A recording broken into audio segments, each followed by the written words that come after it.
আসসালামু আলাইকুম বন্ধুরা, কেমন আছেন সবাই? আমি আলহামদুলিল্লাহ ভালো আছি। সামনে শীত, তাই শীতের আগেই কবুতরকে গোসল করাই নিতেছি।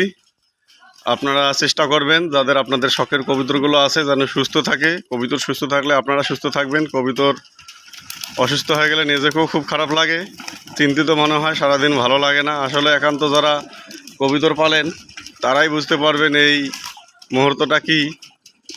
আপনারা, আমি আশা করি যে কবুতরের গোসল করাই নেবেন।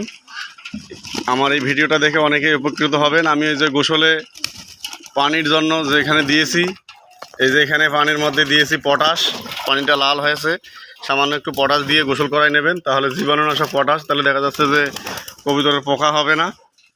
কবুতরের গায়ে যে ছোটো ছোটো পোকাগুলো হয়ে থাকে সেগুলো পটাশের কারণে নষ্ট হয়ে যাবে।